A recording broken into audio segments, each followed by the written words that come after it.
Alors des problèmes, bon, il y en a eu bien sûr. En fait, c'est ce qu'on aime bien, on s'ennuie assez vite quand les choses deviennent routine. Donc, avec Rosetta, on a été gâtés, on a eu pas mal de soucis, de choses à gérer. Par exemple, pendant les 10 ans de vol avant d'arriver à la comète, on a eu une fuite sur une des canalisations qui aurait permis de repressuriser les réserves de carburant, donc pour mettre les tuyères à bonne pression. Alors, on a pu savoir plus ou moins dans quelle tuyauterie la fuite était, mais on n'avait aucune idée de sa taille. Et si on allait rallumer les vannes d'hélium pour repressuriser les carburants, pardon, les réserves de carburant, ce qui allait se passer. Peut-être qu'on a eu à créer une force qui allait endommager la sonde, pardon. Et donc, en fait, on a pris la décision de ne pas repressuriser les réservoirs. Alors, ça a eu pour conséquence qu'on a utilisé les tuyères à un régime non qualifié au sol, donc à un régime avec une pression beaucoup plus basse. Et il a fallu s'adapter à ces conditions. Par exemple, en créant du contrôle thermique sur les réservoirs de carburant pour réguler et contrôler la pression dans ces réservoirs. Voilà, pour essayer de pallier à ces déficits. Donc ça aurait pu être la fin de la mission Rosetta. D'autres soucis qu'on a eu, c'est avec les roues à réaction. Donc les roues sont un peu comme des gyroscopes, si vous voulez, des roues qui tournent très très vite et qui permettent de stabiliser la sonde, mais de gérer aussi tous les pointages. Et après le premier survol du premier astéroïde, on a vu un signal en télémétrie avec une friction qui était anormalement élevée. On a contacté l'industriel qui nous a expliqué que d'ici 6 mois, il pensait que la roue serait morte. Alors, on a éteint cette roue, on peut travailler sur 3 roues, et donc 2 ans plus tard, avec le survol du deuxième astéroïde, on a eu le même problème avec une deuxième roue. Et donc la sonde n'aurait pas pu opérer avec 2 roues seulement. Alors, on a essayé de réparer les roues, donc chaque roue a été conçue avec un petit réservoir d'huile qu'on peut activer pour relubrifier les roues. Donc on a essayé, on l'a fait 2 fois par roue, mais ça n'a pas marché. Et donc, voilà, on a dû faire 2 choses. La première chose, c'est pendant la période d'hibernation, pendant ces 2 ans et demi, on a conçu un nouveau logiciel au cas où on aurait deux roues mortes en sortie d'hibernation. Donc ce nouveau mode aurait fait un mix de 2 roues et des tuyères. Alors ça aurait été un mode très dégradé pour faire des opérations à la comète, mais on avait un moyen de faire quelque chose. Voilà. Et la deuxième chose qu'on a faite, c'est que on avait des contraintes dans le manuel d'utilisateur de ces roues qui nous disaient qu'on ne peut pas les opérer à basse vitesse, on est obligé de les opérer uniquement à haute vitesse. La vitesse, c'est combien à peu près? Elle monte à Et un ordre de minutes. Ah ouais, quand même. Et 4 minutes en minute. Mais donc nous on s'était rendu compte qu'avec ces problèmes de friction, on ne pouvait les opérer que à basse vitesse. Et donc on avait ici le modèle jumeau de Rosetta avec une vraie roue. Et cette roue, on l'a connectée au modèle, et on l'a fait tourner pendant 1 an à basse vitesse. On l'a renvoyé plusieurs fois en industrie, donc la roue a été ouverte, on a vérifié à l'intérieur que tous les mécanismes étaient encore en état de fonctionner, et on en a pu conclure après 1 an que on pouvait opérer les roues à basse vitesse. Alors une fois que la sonde s'est réveillée en 2014, on a reprogrammé tous ces paramètres pour n'utiliser les roues que à basse vitesse. Après, on a eu un troisième exemple, on a eu énormément de problèmes avec les capteurs d'étoiles. Donc, les capteurs d'étoiles sont des instruments, si vous voulez, qui regardent le ciel, qui regardent les étoiles, et avec des plans d'étoiles qui sont chargés à bord, arrivent à indiquer à Rosetta quel est son positionnement dans l'espace. Donc, ce sont des outils fondamentaux pour que Rosetta sache où elle est. Le repérage. Là, combien de capteurs d'étoiles sur une sonde comme 2, ça? normalement 2. Voilà. Et alors ce qui s'est passé, c'est que quand on était très proche de la comète, et que la comète était très active, quand elle était très proche du Soleil, il y avait énormément de dégazage, énormément de poussière, et en fait, donc la Rosetta devait trouver 7-8 étoiles parmi des dizaines de milliers de poussières. Et donc les capteurs d'étoiles sont arrivés à un moment où on ne pouvait plus fonctionner et se sont mis à suivre des poussières au lieu de rester positionnés par rapport aux étoiles. Donc ça a créé ce qu'on appelle des modes panne. Donc la sonde est partie en ce qu'on appelle un safe mode. Et ça nous est arrivé plusieurs fois. Et en fait, on a dû complètement changer la façon dont on opérait la sonde. Pour donner un exemple, on avait un plan de trajectoire qui était défini 4 à 8 mois à l'avance. Et on s'est rendu compte qu'on était autour d'un corps actif qui est en évolution continue. On ne peut pas planifier tellement à l'avance. Et donc on est passé d'une trajectoire définie 4 à 8 mois à l'avance à vérifier et optimiser la trajectoire 2 fois par semaine. Donc ça a eu des impacts non seulement sur nous ici sur site, parce qu'on a dû complètement révolutionner la façon dont on travaillait, mais bien sûr avec tous nos partenaires, donc l'équipe en Espagne et les 13 instruments. Voilà. Mais bon, on a pu s'adapter et après en fait on travaillait dans un mode où on vérifiait comment les capteurs d'étoiles se comportaient et c'est ce qui nous permettait 2 fois par semaine de savoir si est-ce qu'on peut se rapprocher de la comète ou est-ce qu'on doit s'éloigner. Et là on rentre un peu dans un dilemme parce que bien sûr les équipes d'instruments veulent qu'on s'approche le plus vite possible, le plus près possible. Et nous, on est responsable de la sécurité de la sonde, et donc indirectement de la sécurité des instruments. Et nous, on est obligé de se maintenir à une certaine distance, justement pour préserver le tout. Parce que si on s'avance trop, ça peut être la fin de la mission. Pour la comète, la vitesse de libération, elle est de combien? Parce que si elle se fait absorber complètement par l'attraction, la sonde Non, il n'y a pas de problématique comme celle-ci. Alors, il y avait... ça a été pris en compte. Ouais, mais c'est faible ou... C'est très faible.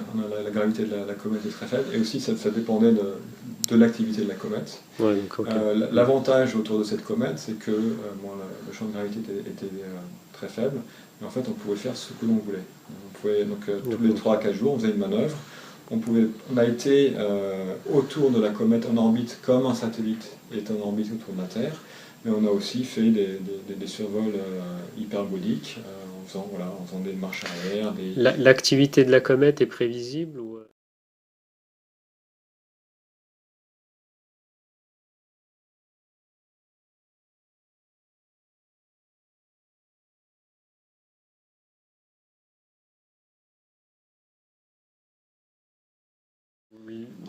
Elle est plus ou moins prévisible. Sur combien de temps? Sur des heures ou sur des jours? Non, sur des mois. C'est plus sur des ordres de grandeur.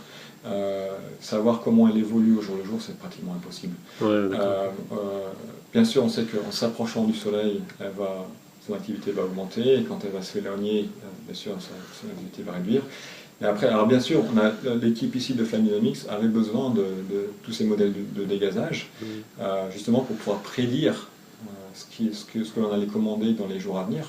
Parce que, donc bien sûr, la sonde est commandée sur une trajectoire, sur un pointage spécifique, mais nos modèles ne sont pas forcément très précis. Et donc le dégazage a un impact sur le pointage. Alors quand on fait de la planification, on en a déjà parlé, on fait de la planification 2 fois par semaine, et on va charger les commandes à bord 2 fois par semaine. Donc ces commandes-là, elles doivent prendre en compte les déviations par rapport à ce qu'on avait envisagé et prédire comment le dépointage va se comporter. Donc ça c'est fait avec des modèles qui sont développés au sol. Bien sûr, ces modèles ont leur imprécision. Et si on a été à une distance spécifique de la comète, par exemple on va dire 100 km, on sait comment elle se comporte à 100 km, mais dès qu'on est à 10 km, il y a des forces qui vont venir s'ajouter, qu'on n'a pas pu mesurer avant. Par exemple, le potentiel de gravité va être beaucoup plus dispersé ou différent en fonction d'où on est sur la comète. Et ça on peut le mesurer que quand on est proche, parce qu'à 100 km, on n'a pas la visibilité de ces forces. Et donc, plus on change la distance, plus il faut qu'on adapte nos modèles, et plus on doit prendre moins de risques. Quand on est loin, il y a peu de risques de rentrer en collision. Quand on est proche, il y a plus de risques. Aussi, on utilisait une méthode pour naviguer autour de la comète qui s'appelle, on faisait de la navigation optique. Donc l'équipe de Flight Dynamics avait des points de repère sur la comète, donc une crevasse ou une montagne ou un caillou, etc. Et prenait des images tous les jours, jusqu'à 24 images par jour. Alors bien sûr du côté illuminé de la comète, parce que si on est de l'autre côté, on prend des images, donc c'est du noir, on ne voit rien. Et en sachant le temps d'acquisition de l'image et les points de repère, arrivait à reconstruire la position de Rosetta par rapport à la comète. Et c'était ça pour nous le plus important. Il fallait que sur chaque image, on puisse voir la comète et qu'on ait des points de repère. Sinon, on aurait été perdu dans l'espace, il aurait fallu voilà, s'éloigner pour réacquérir la comète et pouvoir renaviguer. Voilà. Des choses qui n'avaient jamais été faites avant, des problèmes, des gros problèmes à résoudre, mais bon, ça nous a occupé assez longtemps. Une super belle aventure en tout cas. Ah ouais, c'était extraordinaire. Très bien. Alors, l'époque que la communauté scientifique vit dans le monde du spatial, vous semble-t-elle être l'aube de nouveaux grands projets et de grandes découvertes, ou du moins l'expérience que vous avez pu vivre, vous et votre équipe, vous invite-t-elle ou vous donne-t-elle des indications non négligeables sur différents projets éventuels sur un avenir proche, voire lointain? Oui, c'est clair que le spatial aujourd'hui est en plein développement. On voit aussi énormément dans le secteur privé. Il y a de plus en plus d'investissements.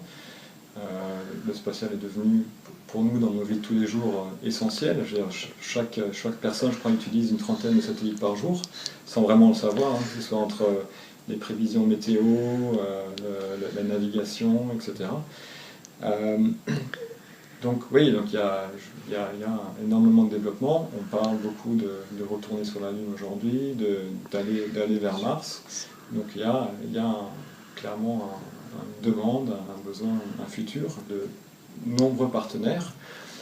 Il y a une chose qu'il va falloir s'occuper assez rapidement, c'est tous les débris spatiaux qui sont en orbite autour de la Terre, parce que si ça continue à ce rythme et que rien n'est fait, eh ben, on sera privé de notre accès à l'espace, et qui pourrait potentiellement créer de gros problèmes. Donc ça, c'est vraiment pour moi quelque chose qu'il faut régler assez rapidement. Même, il y a un certain nombre de projets qui sont en cours pour essayer d'aller récupérer les gros débris, les déplacer, etc.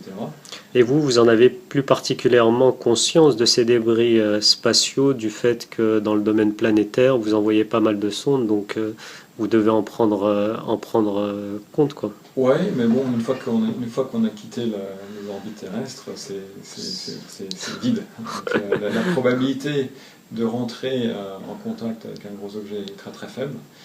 Bien sûr, les sondes sont quand même protégées pour des protections anti-micro-météorites qui peuvent aussi faire des dégâts. Mais là, le risque, c'est vraiment autour de... Pour finir, que conseillez-vous aux jeunes générations intéressées par les sciences en général et le spatial en particulier?